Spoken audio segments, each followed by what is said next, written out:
ಸ್ವಲ್ಪ ತುಂಬಿಕೊಂಡಿದ್ರೆ ತುಂಬಕ್ಕೆ ಚೆನ್ನಾಗಿ ವಾಟರ್ ಹಾಕೊಂಡು ಮಿಕ್ಸ್ ಮಾಡಿ ಎಲ್ರು ಹೀಗೆ ಅಲ್ವಾ ಟೇಸ್ಟ್ ಮಾತ್ರ ಸಕ್ಕತ್ತಾಗಿ ಬಂದಿದ್ದು.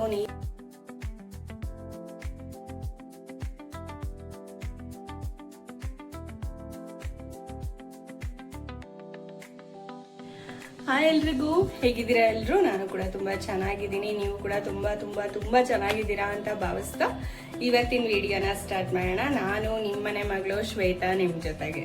ಇವತ್ತು ಒಂದು ಸಿಂಪಲ್ ಆಗಿರೋ ಈವ್ನಿಂಗ್ ಸ್ನ್ಯಾಕ್ಸ್ ಬಜ್ಜಿ ಅಂದ್ರೆ ಯಾರಿಗಿಷ್ಟ ಆಗಲ್ಲ ಹೇಳಿ. ನಾನಿವತ್ತು ಬಾಳೆಕಾಯಿ ಬಜ್ಜಿ ಮಾಡ್ತಾ ಇದ್ದೀನಿ. ಈಗ ಒಂದು ಬೌಲಿಗೆ ಸ್ವಲ್ಪ ಕೋಟೆಡ್ ಆಗಬೇಕು ಅಂತಂದ್ರೆ ಸ್ವಲ್ಪ ಹಾಕ್ಕೋಬಹುದು. ಕಾಯಿ ಸುತ್ತ ಅದು ಫುಲ್ ತುಂಬಿಕೊಂಡಿದ್ರೆ ನಂಗೆ ತುಂಬಾ ಇಷ್ಟ, ಹಾಗಾಗಿ ನಾನು ಕಡಲೆ ಹಿಟ್ಟನ್ನು ಸ್ವಲ್ಪ ಜಾಸ್ತಿ ಹಾಕ್ಕೊಳ್ತೀನಿ. ನಿಮಗೆ ಸ್ವಲ್ಪ ಲೇಯರ್ ಥರ ಇದ್ರೆ ಸಾಕು ಅಂದರೆ ಸ್ವಲ್ಪ ಕಡಿಮೆ ಹಾಕ್ಕೊಳ್ಳಿ. ಬಟ್ ಈ ಥರ ಬಜ್ಜಿ ಅದೆಲ್ಲ ಸ್ವಲ್ಪ ತುಂಬಿಕೊಂಡಿದ್ರೆ ತುಂಬಕ್ಕೆ ಚೆನ್ನಾಗೆ ಅಲ್ವಾ. ರುಚಿಗೆ ತಕ್ಕಷ್ಟು ಸಾಲ್ಟ್, ಖಾರದ ಪುಡಿ, ಸ್ವಲ್ಪ ಜೀರಿಗೆ, ಸ್ವಲ್ಪ ಅಜ್ವಾನ ಕೈಯಲ್ಲಿ ಚೆನ್ನಾಗಿ ಸ್ಮ್ಯಾಶ್ ಮಾಡಿಬಿಟ್ಟು ಹಾಕೋಣ. ಸ್ವಲ್ಪ ಸೋಡಾ. ಇದನ್ನ ಫಸ್ಟ್ ಎಲ್ಲ ಕೈಯಲ್ಲಿ ಚೆನ್ನಾಗಿ ಮಿಕ್ಸ್ ಮಾಡ್ಕೊಳ್ಳೋಣ. ಈಗ ಸ್ವಲ್ಪ ವಾಟರ್ ಹಾಕೊಂಡು ಮಿಕ್ಸ್ ಮಾಡ್ಕೊಳ್ಳೋಣ. ಬೋಂಡಾಗಿ ಯಾವಾಗಲೂ ಈ ಥರ ಕನ್ಸಿಸ್ಟೆನ್ಸಿಗೆ ಇರಬೇಕು. ಸ್ವಲ್ಪ ಗಟ್ಟಿಯಾಗಿ ನೋಡಿ ಈ ಥರ.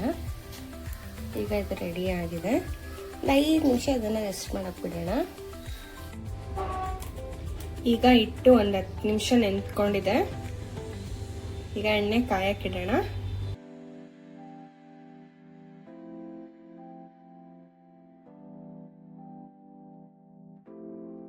ಎಣ್ಣೆ ಕಾದಿರೋ ಎಣ್ಣೆನ 1 ಟೇಬಲ್ ಸ್ಪೂನ್ ಅಷ್ಟು ನಾನು ಹಿಟ್ಟಿಗೆ ಹಾಕೊಂತೆ. ಎಲ್ರು ಹೀಗೆ ಅಲ್ವಾ ಬೋಂಡ ಮಾಡ್ಬೇಕಾದ್ರೆ ಫಸ್ಟ್ ಒಂಚೂರು ಹಾಕ್ಬಿಟ್ಟು ಟೇಸ್ಟ್ ನೋಡ್ಬಿಟ್ಟು ಆಮೇಲೆ ಮಾಡಿದ್ರೆ ಸ್ಯಾಟಿಸ್ಫೈ.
ಇಷ್ಟ ಆಯ್ತಾ?